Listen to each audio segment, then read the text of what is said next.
नबी करीम सल्लल्लाहु अलैहि वसल्लम अपने घर के अंदर उनका रवैया हाकिम वाला, जाबराना, आमराना नहीं था। जब कुर्रा निकाला, एक दिन हजरत आयशा का कुर्रा निकला, हजरत आयशा को साथ ले गए। और यह भी अजीब किस्म की हुश्की मुआशरे में पाई जाती है, हुश्की पाई जाती है। लोग ये समझते हैं दीन का मतलब ये है जहां हलाल रिश्ता है वहां भी इजहार मोहब्बत, वहां भी फ्रैंकनेस, वहां भी बातचीत, वहां भी जो काम वहां करने के हैं।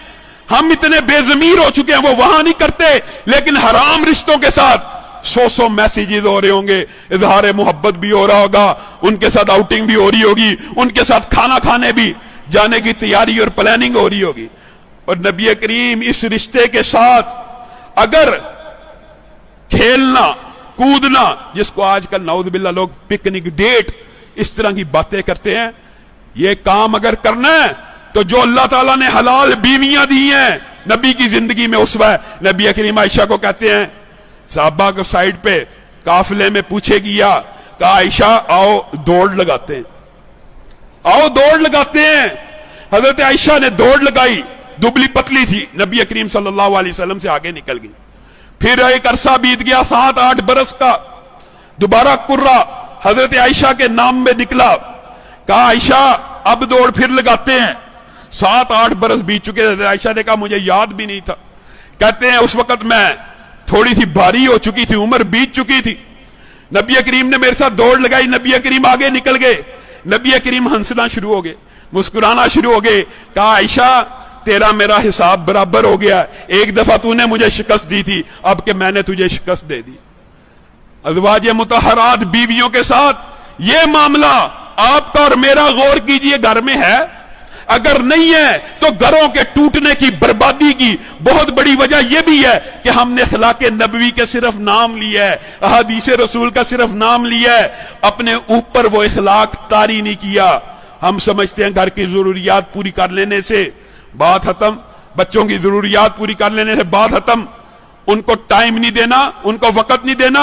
नबी करीम की सही हदीस से साबित है, नबी करीम फजर के बाद भी, असर के बाद भी अपने घर में अच्छा खासा लंबा टाइम दिया करते थे। यही वजह है, अगर हम नबी करीम सल्लल्लाहु अलैहि वसल्लम के उसवे को अपनाएंगे हमारे हालात बदल जाएंगे। नबी करीम हज़रत आयशा का बेटा नहीं था, कोई औलाद नहीं थी, तो उनको पता क्या कहा करते थे उनका दिल रखने के लिए, उम्मे अब्दुल्ला। उनकी दिल लगी करते थे कि कहीं इसके जहन में बेऔलादी का कोई गम ना आ जाए। और हज़रत आयशा के दिल में क्या गम आना। और हजरत आयशा बयान करती, और नबी करीम सल्लल्लाहु अलैहि वसल्लम, एक और पहलू है उनकी जात का, ये नहीं कि सिर्फ दिल रखा, हकीकत में भी अपनी अज़वाज के साथ वफादारी का ताल्लुक था। अल्लाह की कसम हजरत आयशा बयान करती हैं, नबी करीम से, नबी मोहतरम से ज्यादा वफादार हामद कोई हो ही नहीं था सकता। वजह क्या है? कहते हैं एक अरसा बीत चुका था, हजरत खदीजा की उम्र भी बड़ी थी, मैं कम उम्र थी, हजरत खदीजा उधेड़ उम्र थी, और नबी करीम सल्लल्लाहु अलैहि वसल्लम से मैं हजरत खदीजा का इतना जिक्र सुनती थी, इतना जिक्र सुनती थी, मुझे अपनी किसी सौतन के ऊपर रश्क नहीं था आता। मैं किसी सौतन से इससे ज्यादा नहीं थी जलती। आपको पता है ये रिश्ता ऐसा है, इसमें कड़वाहट होती है। कहती है लेकिन हजरत खदीजा का नाम नबी करीम सल्लल्लाहु अलैहि वसल्लम इतना कसरत से लेते थे, मेरे दिल में जलन पैदा होना शुरू हो जाती है। लेकिन यह जलन का मतलब यह नहीं कि नाउज़ बिल्लाह अम्मी आयशा ने कोई इमानत में खयानत की हो। आपको पता है हजरत खदीजा के फजाइल की जितनी हदीसें हैं उनमें से 90% हजरत आयशा ने मरवी की। यह नहीं किया कि बखीली का मुजाहरा किया हो। हजरत खदीजा के फजाइल की हजरत आयशा खुद बयान करती हैं खुद कि एक मर्तबा हजरत खदीजा की बहन आई, नबी करीम सल्लल्लाहु अलैहि वसल्लम से अंदर आने की इजाजत मांगी। कहती है मैं नबी करीम सल्लल्लाहु अलैहि वसल्लम को देख रही थी, जब उन्होंने अस्सलामु अलैकुम कहा तो नबी करीम सल्लल्लाहु अलैहि वसल्लम को खदीजा की आवाज याद आ गई। उन्होंने कहा कौन? खदीजा? नहीं नहीं, खदीजा तो दुनिया से चली गई है, ये उसकी बहन है। कहते हैं नबी करीम की आंखों में पानी था, नबी करीम की आंखों में आंसू थे बीवी के चले जाने के बाद। कहती है जब भी ईद आती مجھے کہتے، گھر والوں کو کہتے حدیجہ کی فلاں سہیلی کے گھر گوشت بھیجو، حدیجہ کی فلاں سہیلی کو یاد کرو۔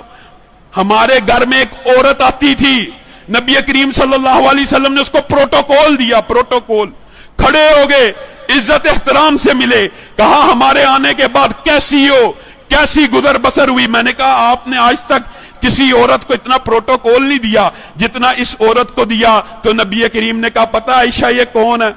جب حدیجہ اور میں ایک گھر میں رہتے تھے یہ تب سے ہمارے گھر آتی تھی۔ بس حدیجہ کے گھر آنا جانا تھا، اس نسبت کی وجہ سے حضرت حدیجہ کو پروٹوکول دے رہے ہیں۔ اور حضرت حدیجہ کے فضائل کے بارے میں اگر انسان گفتگو کرے، نبی کریم خود فرماتے ہیں حدیجہ نے اس وقت مجھے مال دیا جب لوگ مجھے میرے سے مال روکا کرتے تھے، حدیجہ نے میرے ساتھ یہ کیا، حدیجہ نے میرے ساتھ یہ کیا، حدیجہ نے میرے ساتھ یہ کیا۔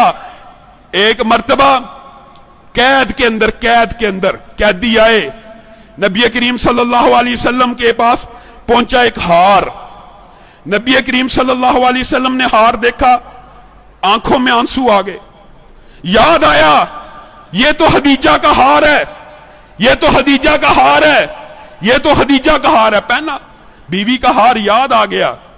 کہا میں تم سے زبردستی نہیں کرتا، لیکن مجھے یہ لگتا ہے یہ میری بیٹی نے اپنے شوہر کو، یعنی اب میرے داماد کو آزاد کروانے کے لیے ہار بھیجا ہے، اگر تم کہتے ہو تو میں یہ ہار اپنی بیٹی کو واپس کر دوں۔ اور لوگوں یہ نبی ہے، یہ اخلاق ہے، اپنے قیدی کو صحابہ سے پوچھ کے آزاد کروا رہے ہیں، اپنی ہی بیٹی کا ہار جو فدیے کے طور پہ آیا ہوا ہے اپنے ہی داماد کو آزاد کروانے کے لیے وہ بھی صحابہ سے پوچھ کے آزاد کروا رہے ہیں۔ نبی کریم صلی اللہ علیہ وسلم کا اپنے ازواج مطہرات کے ساتھ جو تعلق تھا، اگر میں اور آپ اس تعلق کو اختیار کریں، اللہ کی قسم گھروں سے لڑائیاں ختم ہو جائیں، گھروں سے لڑائیاں ختم ہو جائیں۔